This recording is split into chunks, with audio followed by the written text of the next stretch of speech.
unreachable avenue, finding my way through.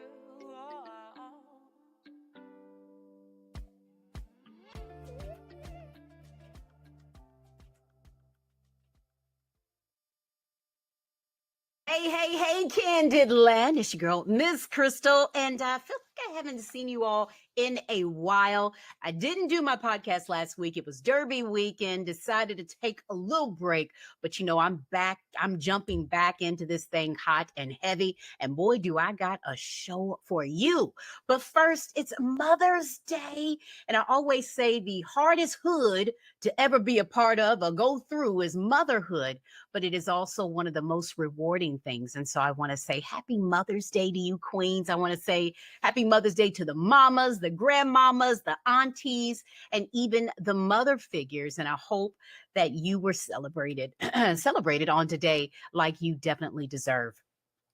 Well, all right. Well, today I'm calling out all the hot mamas, okay? Come to the front, hot mamas. And I'm calling you hot not because you look good, because I know you look good, but also because you're battling something like night sweats, itchy ears, mood swings, and you're wondering why you can't fit in them jeans. Y'all, we having a real candid conversation today about something that I really feel like my mama and my grandmama didn't really warn me about: perimenopause and menopause. Yes, it is one of those taboo topics, but we are going to talk about it here. And so I want to welcome you. So do me a favor, go ahead, share this broadcast. Come on into the room because it is about to get hot. Where them fans at? All right, so today's special guest, you guys, you will not believe it. First off, if you follow me on social media, you'll see that I said that 2025 has definitely been my year of yes. Just telling God yes and just being obedient whenever I'm called to do something, just saying yes and doing it. And someone asked me to moderate this event, moderate a panel discussion. And I was just kind of like, because I had a lot of events back to back to back and I wanted a little reprieve, but I said, I'm going to say yes. I did it. And if I went to that event only to meet this particular person, then it was all worth it. And I am talking about a phenomenal young lady who is a doctor, and she is all about women's health. And I'm talking all about Dr. Ashley Anderson. Welcome her to the building, y'all. I was looking. Hey, Ashley. I had a really gorgeous picture of you that I was going to show the people, but there you are in all of your gorgeousness. But Ashley, when you were at this event, we didn't connect over lashes or our outfits. We started talking about symptoms, comparing symptoms, the hot flashes and all of that. And honey, when we started talking about it, I said, man, this is my sister for life. It got real. Literally. I'm like, where have you been? And just want to welcome you. First off, Ashley, though, for those that may be unfamiliar, they've got to be out of town, though, right? For those unfamiliar with you, why don't you introduce yourself to Candid Land? Tell them who you are and why you are so passionate about women's health. Sure. Hey, Kandid Land. First of all, thank you for having me, Miss Krystal. It was absolutely the highlight of my night meeting you. Oh. Yes, we definitely are kindred spirits, and I am so extremely thankful that our stars aligned and God made that happen. So I'm Dr. Ashley Anderson. I am a women's health provider. I have worked in women's health for the last 20 years. Wow. Why women's health? I think even as an undergraduate student, when we were doing clinicals and I was trying to find my spot, I just felt so at home working with other women. I felt like I could relate to them, that we have the same parts, we experience the same stuff. And I just felt like that would make me a more effective healthcare provider. So over the years, I've done gynecology, family planning, all the things. But the one thing that always comes up is hormones in some capacity. And I went through a crazy season having fibroid tumors that I learned on my own in my own research, not something that I learned in school, that it was an estrogen dominant issue. And my mind was flooded because I thought so many women get these diagnoses like fibroid tumors or, endometriosis, PCOS, all these things, and no one ever tells them why. I thought about things like fibroids, endometriosis, you treat it, and then what happens a few years, months later, it comes back. And it's like, okay, Right. we're not getting root cause of that. And it was something that I really wanted to understand for myself and then also for my patients. And over the years, dealing with the fibroids at first, like fearing of not being able to have children, two monstrous babies, and then Yeah. going through the hormonal shifting, trying to get my life back after having babies. And then I get smacked in my 40s. I'm like, wait a minute. Haven't I done enough? Haven't I been through enough? And so I Right. really started trying to understand like what's happening to my body. I thought like in my mind, study menopause, that's like phase. So I'm like, I've got like a decade before I have to deal with this stuff. Like what's happening to me now? And the more I studied, especially in the holistic realm, I'm like, oh, these are the early signs and symptoms that this, estrogen is decreasing and things aren't quite right. You're not crazy. You're just Right. transitioning. I love that. So I had a conversation with my doctor because this was probably about 2 years ago. I began to have, little hot flashes, but I almost feel like after I had my first daughter that my hormones were kind of all over the place, but these hot flashes Yeah. seem more intense and then the irregularity in my cycle. And so I asked my doctor, I was like, am I, I kind of Google a little bit of everything when I have symptoms. So I was kind of doing a little bit of that. And I'm like, am I crazy? Google. Yeah, Dr. Google. Okay. So she did a blood test and said, yes, you are early onset of perimenopause. And I said it and I'm saying it loud and proud because there seems to be shame associated with talking publicly about this. And I think as Yeah. women, it is because who wants to say that we are getting older, you know? So Yeah. we're having that conversation, and this conversation was too hot for me to keep to myself that I decided to bring my sisters into the conversation. So we got a lot of questions. We got a lot of questions, Ashley, and I'm sure the viewers out there, Okay. ladies, come into the room. Don't be afraid to pose your questions as well. And Dr. Ashley, this conversation was too hot for me to keep to myself, and so I said I have to bring in my good girlfriends because we've been having these connectivity sessions where we're talking about symptoms. So I said, I'm going to bring these ladies into the conversation with me. Up first, coming to the stage, she's a first lady, she's a principal, but most importantly, she's my really good friend. And we be swapping symptoms sometimes too. Dr. Monica Hunter and the glamour girl for real coming to the stage. She's fierce, she's feisty, she's gorgeous, and she's hot in more ways than one. Miss Wendy Harris. Yeah. Oh, don't y'all look good? Glad to be here. So, yes. Well, ladies, first off, thank you so much for spending a little bit of your Mother's Day with me. Absolutely. Glad to be here.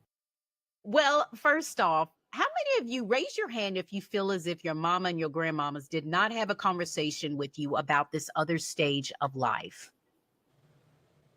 No. Oh, I Nope, didn't they never see did. any. No. Yeah. I'm sorry, I Didn't have thought I that saw. conversation. No, not at So all. we've got questions. We've got questions, but first, are we not talking about this publicly because, like I asked, is it because it's a sign that we're getting older? And for some reason, with women in this society, it seems like a bad thing. What do you think? Dr. Ashley, I'll go with you first. Okay, I think that you're onto something there. I also think the psyche of women, we tend to internalize. We, instead of saying seeking community and like, are there other people experiencing this? We automatically say, what's wrong with me? Like, this is crazy. I'm crazy. And we eventually go to the doctor, like, fix me. But I think there's that piece. But then I very much believe that a lot of it has a level of vanity because it's like, okay, we're admitting that we're aging. We're admitting that I may never have wanted to have children again, but the fact that that clock is really ticking and body saying that's not on the table anymore, there's some layers there. But yeah, I think you're 100% onto something. Right. Monica, what you think? Yeah, I think there's a little bit of shame also, because you have to openly admit that you're aging if you speak it out loud and you don't just internalize it. Like you said, we go to Dr. Google all the time. So Dr. Google becomes our friend instead of talking to our friend to see, hey sis, are you going through the same thing I'm going through? Especially if you're the older one in the friend group. Nobody wants to be that one that starts first. And so who do I run to when I have questions about this? So I think a little bit of it is shame. And then we don't want to accept sometimes that we're getting older and this is just a part of life. So that's where I was 2 years ago when all this started for me. I'm so glad you were, Monica, it's feel like you were just in my head though, because that's what I did feel. I remember I was telling Ashley the other day that I made a Facebook post and I said something about a flash. I was going to say hot flash. I said, no, I don't even know if I want to say that because I don't want people to think that I'm at that age. Having these type of conversations. And it's like, oh my gosh, Wendy, what about you? Why do you think we're not having these conversations publicly? It's a good question. I feel like too, a lot of times especially when you get my age, I'm 54. I have no problem telling that. But you go through this change. Thank you. Yes, you go through these changes in your life, and you're like, okay. I heard family members, like my closest cousins, share that information with me. It's like when you hit this 40 was one, 50 was the other plateau, and then I was like, well, this is definitely life changing for me because I was going through some experiences that I was not familiar with, didn't have that, that person that I felt comfortable enough to confide in. I just knew that, oh child, I'm going through some hot flashes, something is changing. And also too, I will say that I felt invisible. I know. And I say that because when you're aging, that happens. I've heard women say this. I've heard women share this in other conversations before that I've seen. And I can see that. Not saying that you're totally excluded from things, but you just start, your whole body's changing. People aren't aware. People aren't, in tune. And to your point, Dr. Anderson, I actually had fibroids twice, and I've had to have 2 surgeries to have those removed. So I totally get it's definitely it's a new world for me. I will say that because this hit me about 2 years ago, a little bit over 2 years ago. Wow, that hit me, Wendy. If you was hit by what Wendy said, give us some hearts, give us some likes in the comments section. When she said she felt invisible, my goodness, let's swap symptoms. Did you guys see this picture right here on Facebook of that woman that was having literally a hot flash and someone recorded it? It's a video, but they recorded it, but they literally recorded actual like smoke coming from her head. Steam. There you go.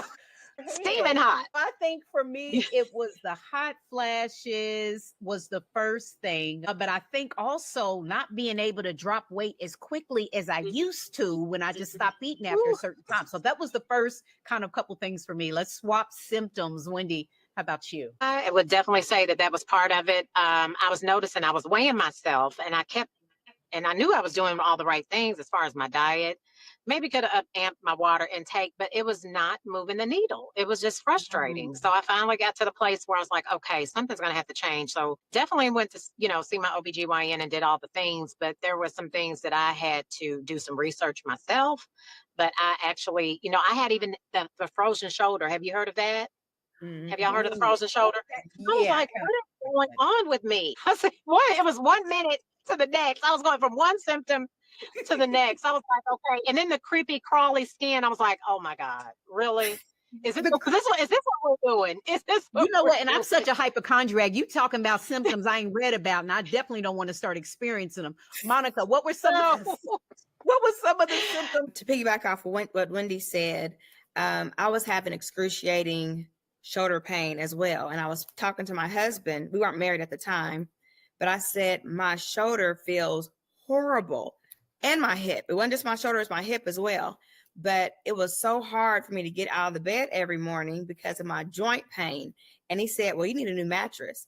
So I went to a furniture store And the guy looked at me and he said, well, how are your joints feeling? And I was offended because I said, I know I don't look that old, Pumpkin. I know. And I asked about my joints. And I'm coming in here looking fierce. I know you're not. And then he said, why don't you come over here and sit on this mattress? Let's see how you like this mattress. And when I sat on that $5,000 mattress, I said, this is it right here.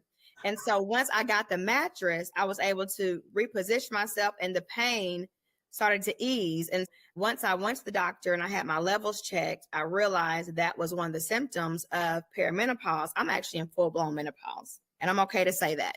But that was one of the symptoms, joint pain, and it was excruciating. Knee pain. Right now, I have tennis elbow because of tendonitis from all of this stuff happening to me. It's a mess. You know, I'm just having an aha moment first off because I didn't realize the shoulder thing. And I'm thinking it was when I slept on my shoulder wrong, or I thought that I had, because I don't mean to call you out, honey, but my husband needs to have surgery on his shoulder and his range of motion is not very high. So I thought I was having sympathy issue. Oh, I did not put two and two together. Oh my gosh. Ashley, share your symptoms. And then I want you to kind of break down what perimenopause is and menopause and how long do these seasons last? Okay, so my biggest symptom was mood. Like, you've been around me. I'm very chill. I'm very poised. Very good, yes. Like, I feel, that was the old pageant trading, right? Mm-hmm. But I felt like I'm enraged about little stuff and I can't control it. And like, I don't know what this is. So I'm like talking to my therapist, like, girl, like, has something happened here? It's just like, have you checked your hormones? And I'm like, I'm offended. I'm not there yet. What do you mean? And so I just felt like my fuse was so short. Even like with the kids, I love my babies, but I was like getting snappy and I'm like, something is off. Something is off. Ooh. And that was the first thing for me. And then the cycles shifting, like bleeding heavier. Went through a season where I was like scared to leave the house because I was like, bleeding through my clothes. I'm like, gosh. No. And I felt like, I typically doctor myself. Okay. But I will also try to go seek other medical advice. But it was like, we can put you on a birth control pill or something. And I'm like, I don't want to do that. I want to figure out what's actually happening so I can fix it. And at least give myself a chance to do it naturally. So I'm not putting a Band-Aid on this bullet wound that I'm still going to have to peel off in a few years. Right. So in terms of like what's actually happening in your body scientifically, I think. Real quick before you go there. Yeah. I'm just having an epiphany. So I can tell, Derek, if you're watching, that's why my moods was kind of like that. I thought it was just me. I'm joking. I thought it was me being a woman. My goodness. There's so many symptoms that we miss because life, right? And we're just like, I'm just stressed. I'm just getting older, so I'm having these joint pains. My mouth is dry, my gums are doing something weird, my boobs are itching, like we have so many excuses for everything that's happening, and it's just like, your hormones are declining. This is just a natural thing. So take us there, give us the science lesson of what is going on with our bodies. Yeah. So I said around between 25 and 35 is like the best it's going to get. All right. In terms of our hormone levels, especially as it relates to estrogen. So about 30, 35, it's like probably at its max. And then it just starts to decline. And what I tend to see in practice and even in my own body, every 3 to 5 years, there's a shift and things tend to change again. And what's happening is that our ovarian reserve, like how much follicles that we could produce and ovulate, that's decreasing. And then, of course, because of that, the amount of estrogen in our bloodstream is decreasing as well. So our bodies outwardly are basically manifesting what is going on in the endocrine system. So you're not crazy, like something significant, this hormone that you've had since birth is now steadily decreasing. And these are the symptoms that show up. And they can last I've seen women in perimenopause for a decade. No, ma'am. There's no, right? No, she said, my God, are you kidding me? Yeah, because it's basically the time when that symptoms start, which for some women, they're not paying attention to, but it could be 35, it could be 37, 38, 39, all the way up until the moment that you have had no cycle for 12 consistent months. That's the point in which we diagnose menopause. So technically speaking, menopause is like this one day. It's like your 1 month or 1 year birthday from having no cycles. And then it's like everything after that is postmenopause. So that season varies. Look, she I mean, because my God, that is a long time to deal with a lot of this stuff. Yeah. I'm gonna be honest with you. Yeah. If you think about did you ladies know this? Yes, when I went to the doctor and I had my levels checked and my FSH was 39.7. And she said, well, I think you've already gone through it. You're postmenopausal. And I was like, what? Well, I had a hysterectomy years ago, so I don't know when my cycle would have stopped. I still have my ovaries though. And she said, well, how long have you been experiencing your symptoms? I said, well, now that I know that's what it is, it's been a couple of years now. And she said, well, it could last 10 or more years is what she told me. And I said, I know you are not telling the truth to me. I can't live like this. I literally said, I can't live like this. And so I'm going to tell you what she said to me.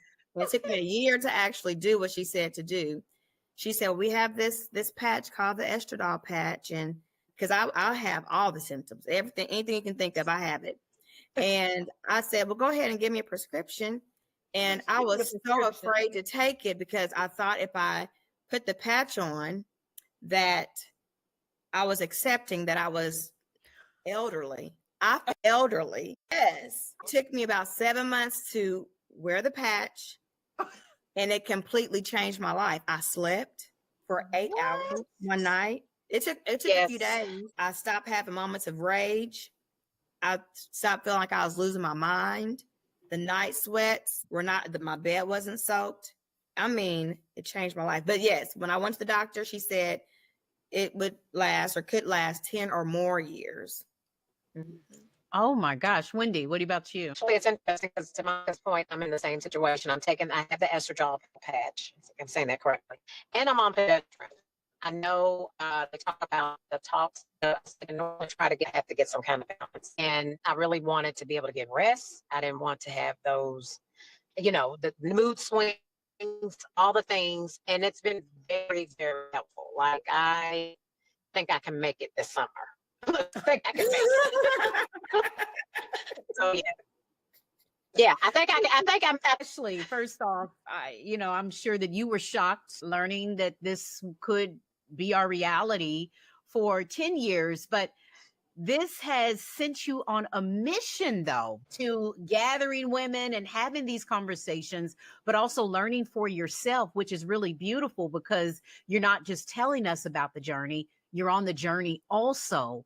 So about what you've been doing to help with the symptoms and, how to, I guess, the holistic approach available to treat the symptoms of perimenopause and menopause. Yeah, so I floated into the natural realm almost 10 years ago when I was really looking for something to help me with my fibroids. I didn't want to have the surgery because of the potential for infertility afterward, and I wasn't at the point where I was ready to have babies. So there has to be an alternative. I had already started transitioning my life in that regard. And for me, even the way I practice, like medication or synthetic options are always last for me. The reason being is because of the side effect factor, right? And also, like I mentioned earlier, when they were saying, oh, here, take this birth control pills. Like, okay, I'll take that and I'll feel better for however many years that I decide to take it, but then at some point I'm gonna have to come off of this and then we're gonna be back in the same boat, and it's what am I gonna do? So I'm like, I'd rather deal with it now than later, getting to kind of the root cause of it. And I remember being in school and I had a teacher, and actually at this point she was talking initially about the menstrual cycle, and she was saying a woman should go to the bathroom and wipe and like, oh, my cycle's here. And I'm like, this woman's crazy because I've never I'd never met How anyone. proper, right? How proper, Yeah. how pretty. I'm like, oh, she's like, yeah, it should just be just like going to the bathroom. It should be a normal part of your everyday life. It happens. It should not impact your quality of life. And she said the transition to menopause should be the same. And I could not for the life of me understand what does that mean for the rest of us who don't experience that, you know? So again, my nerd brain was just like, I got to figure this out. And I came across the concept, and I'd heard people talk about estrogen dominance prior. I think it's one of the things people talk about, but I couldn't get to like, well, why? Is this like a genetic thing? Because my mom had fibroids and probably her mom. Is it something that we just are predispositioned to? We can't do anything about it. And the more I learned, like, kind of what Wendy was saying, the toxin piece. Our toxin factor in America is so high. So what happens in our bodies is that we're consuming toxins from all of the beauty products, from all of the food, the cleaning products, the perfumes. And in our bodies, those chemicals mimic estrogen. So your body's basically being told, oh, she's giving me all this extra estrogen I don't need to produce the way that I would normally. Things go crazy. So that's why we see like, okay, why are you 65 postmenopausal developing an estrogen fed breast cancer? Probably because of the toxins and chemicals you're placing in your life that are mimicking estrogen in your body. So you are estrogen dominant, even though you're not producing it. So the more I learned about this stuff, I'm like, I didn't know this. I spent a long time in school being educated about how to take care of female bodies. So I know other women don't know this. And I just felt like God placed that in my heart to talk about it. Like, educate women about what's happening in their bodies, educate them about the things that we are doing that maybe we were taught to do. Not, no fault to our parents or grandparents, because also the products that they were using are probably a lot less chemical dependent than the ones we have today. Though that's what's happening. It's like we're passing down bad habits. And I always say this is why God created the Tower of Babel, because he knew we were going to get too smart for ourselves. The things were going to get full. And like, here we are, right?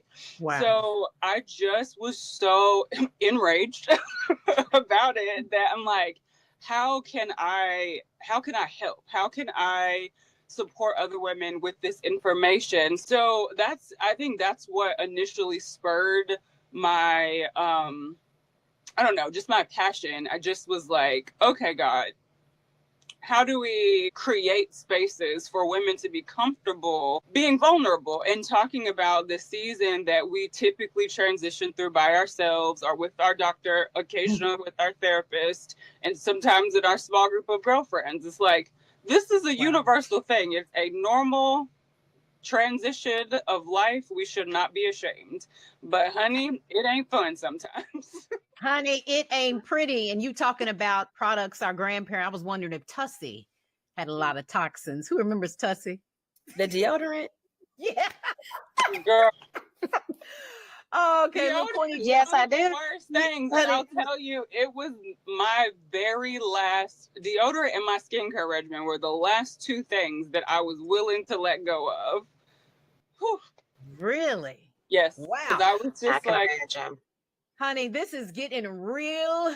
And so the ladies have some questions they want to present to you, okay. Dr. Ashley. When do you want to go first? Sure. So, Dr. Anderson, so just out of curiosity, with when it comes to, I know you get holistic and natural approaches to remedying some of these symptoms. What do you feel about like your teas? Especially when it comes to fibroids, because I had, right now I'm looking at everything that they have on infomercials or online and seeing the things that are helpful to try to help remedy some of those symptoms so that you're not always so dependent on the actual medication that can actually give you some level of relief. What natural things do you recommend? Yeah, so I enjoy teas. I also think, excuse me, I've learned, teas come with the caveat because some tea bags are bleached. So we have to watch that and make sure that it's an unbleached tea bag. And typically, if it is, it'll say that on the box. You can also purchase unbleached tea bags on like Amazon, which I've done, and then just actually buy the herb to put in there, make your own tea. I really like milk thistle for hormone balance, especially during perimenopause, menopause, and maca root. Hold on, I'm writing that down. Milk, milk thistle. thistle. Uh-huh. Huh. I took that when I was breastfeeding. I heard that supposed to help with that. Yeah. Yeah, Years ago. Look, years ago. It's natural. It does so many awesome things in the body.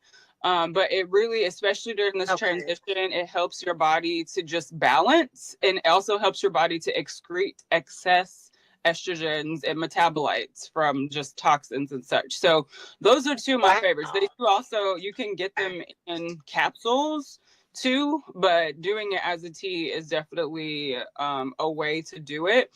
My favorite is a product called phytoestrogen that is in the doTERRA family. It has pomegranate. It has a fermented soy that does not play on your estrogen receptors. I'm going to come back to that point, but it also has flax. And what that does, it helps your body identify those pseudo or fake estrogens and help your body to excrete it. So then your body naturally can find its own balance. And so I know a lot of people say like soy has estrogenic properties. So there are different, pieces of the soy product that you can use, and some of them can mimic like a chemical or toxin and give you more estrogen like qualities. There are other pieces of it that can actually help your body to identify what's fake and heal. So that is one of my favorite supplements. I take that like we don't take that. Do not miss that. Wow. Monica? Okay. So I'm going to ask a very vulnerable question. Okay. Let's hold hands. Yes. I'm a newlywed. I'm sure you know where this is going. And I want to make sure my husband's happy at all times. Yes, yeah. The thing that makes him happy is when my libido is intact. That's right. It's not always intact with this menopause thing. So what can I do to make sure that we're both happy at all times? Yeah. So I love that she asked that. Okay. Because, and you just set somebody free. Okay. Because you did, because I think that's the question we don't talk about. And especially as women of God, we don't talk about that. We created that too. Okay. So we're getting. Yeah. Those same supplements are really great for libido because it's gonna help with the hormone side. In the essential oil realm, I have two best friends for libido. Number one is called Ylang Ylang, so YLANG.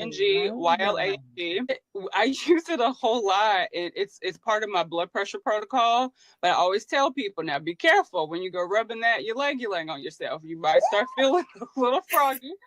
And clary sage, those two together are wonderful for libido. So you could wear it like perfume, which is something I do a lot, like wrist, behind your ears, over your heart. You could put it on the bottoms of your feet.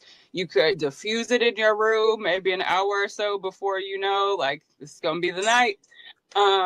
You can also, if it's to that point, as long as it's a certified tested essential oil, you could take it by mouth and put it in like a little veggie capsule, and it's magic. And it's called clary sage and clary sage.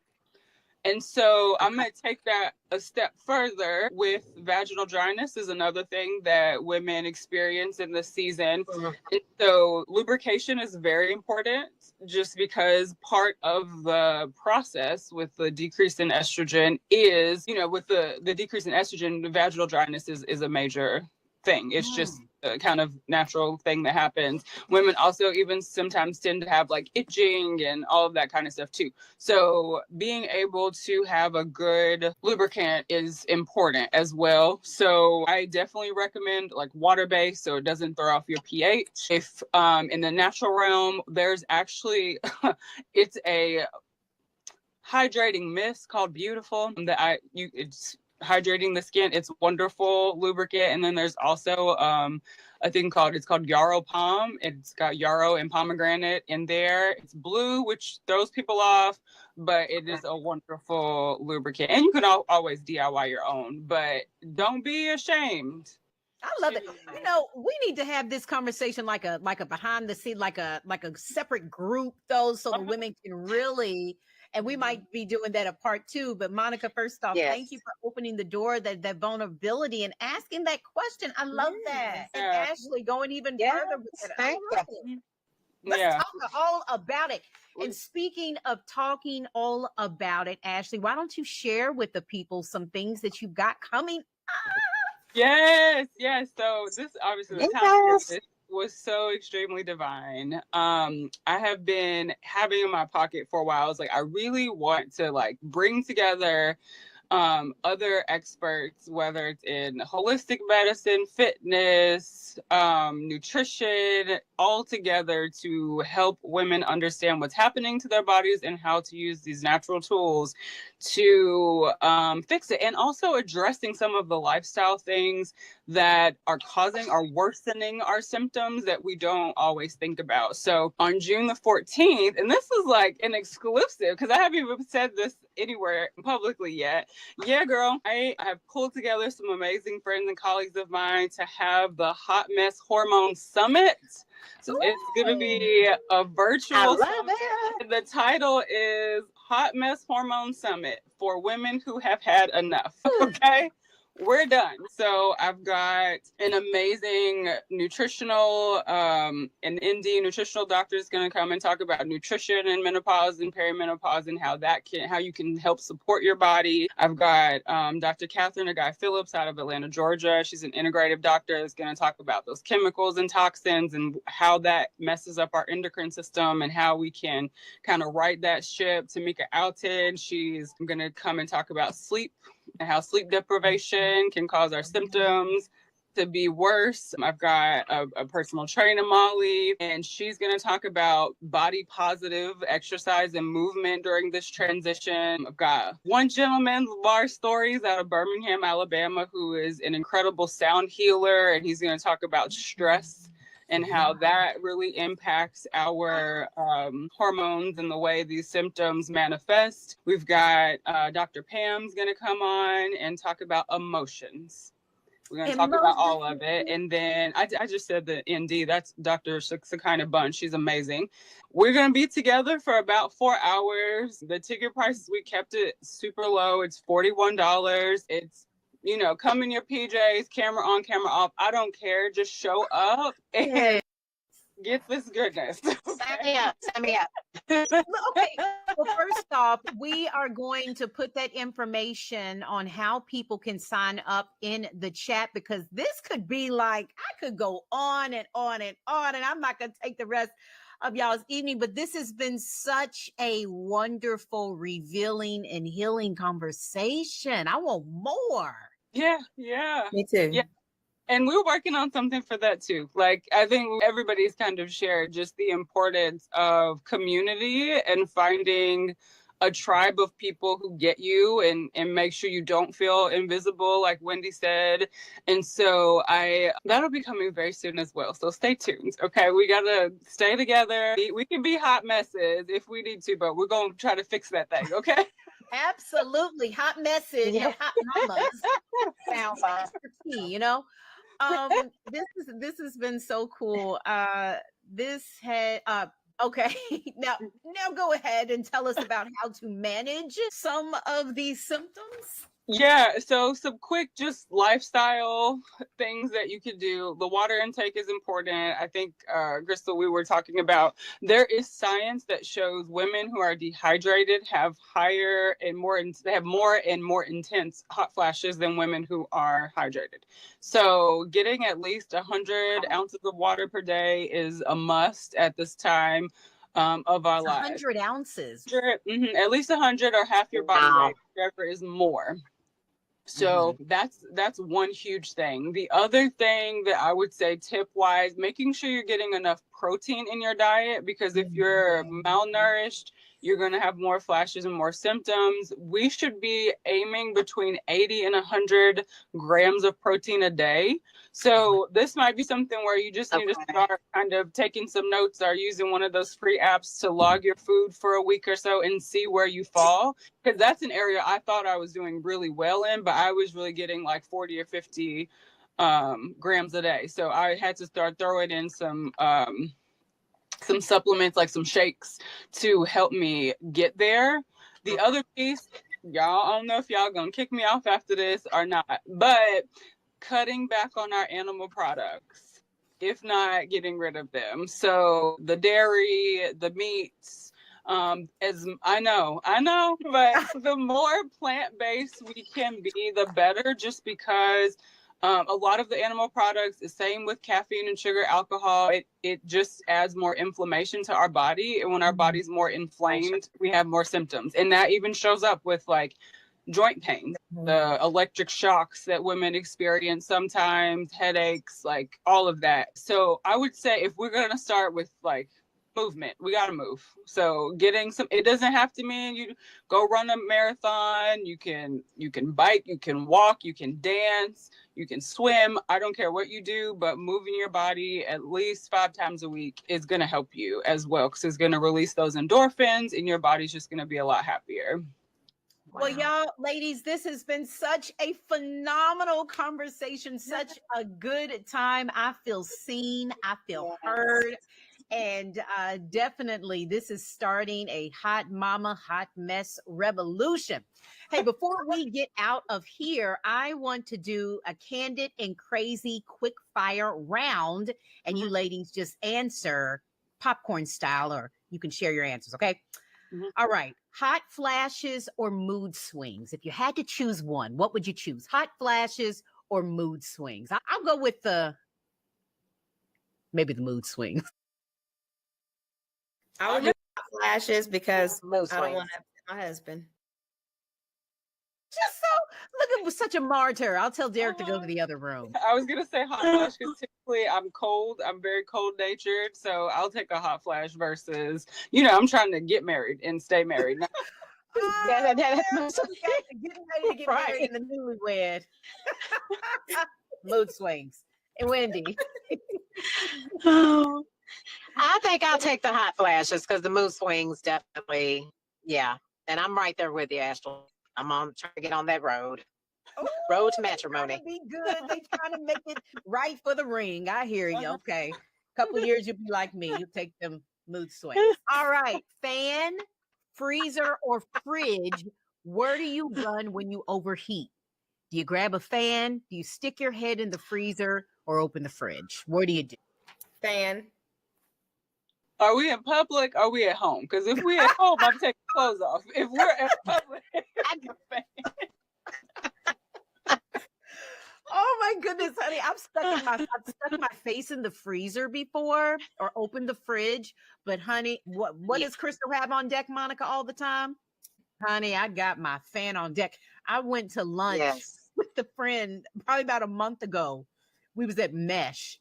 Honey, without question, I put that fan out and put it on the table and did not care.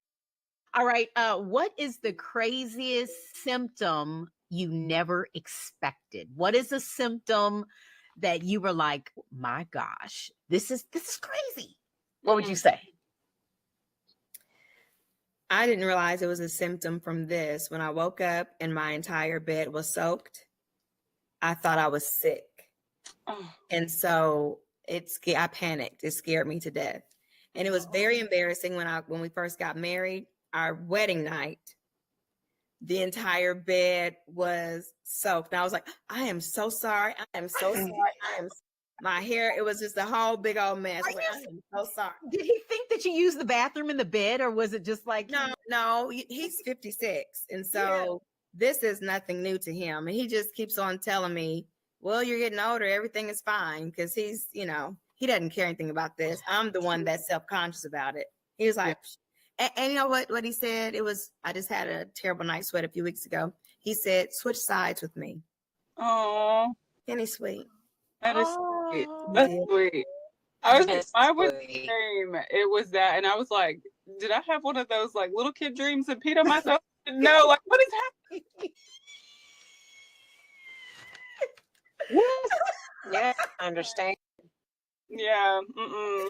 Oh my goodness. Oh my goodness. Wendy, what was one for you? What was something for you? My biggest thing for me really was just getting up in the middle of the night from hot flashes. I just literally would wake up. You get that whole thing going on with you get cold, you get hot, you take it off, you take it on. It was exhausting. But that was the thing that just really got to me because that was so unfamiliar with me. But that was my biggest. That was because when you're trying to have rest and you can't get rest, that's mentally challenging. And then you got to be ready for work and ready for things, all the responsibilities you have to do here in life. So that was the biggest challenge for me. Not getting enough rest from hot flashes. Wow. So Wendy used to come to my house for shindigs when I lived in Jeffersonville. And before she even got there, I had like 3 fans. There was one by the sofa, one at the card table, and one on the counter. So wherever she was, if she needed her fan and she got hot, there's a fan. Here's one pumpkin. Here's yes. Yes, she had me together. I love that. All right, ladies, last question. Hope you get it. What is the best way for you to unwind after a long hormonal day? What sets you in that space as to where you're like, what does it for you? Monica, look at that smile, girl. She's about to explode.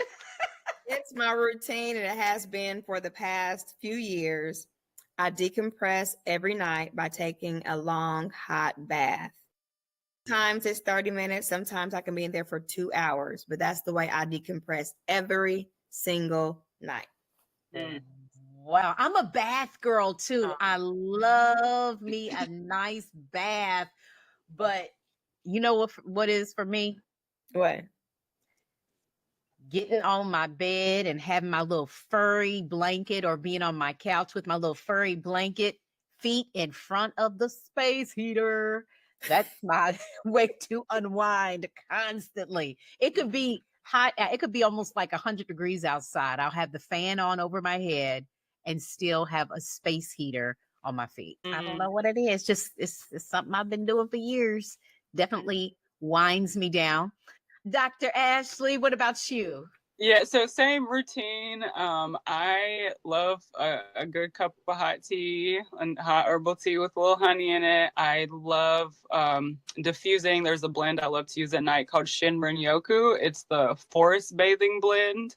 So it just helps me to like get grounded and relax my mind, relax my body, and read. So I have my oils diffusing, got my hot tea, my book of the month, and I'm just like, I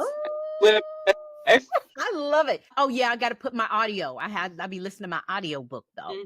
Y'all got to get Tina Knowles. Y'all got to get Tina Knowles' Matriarch book. It's good. She's on my list for sure.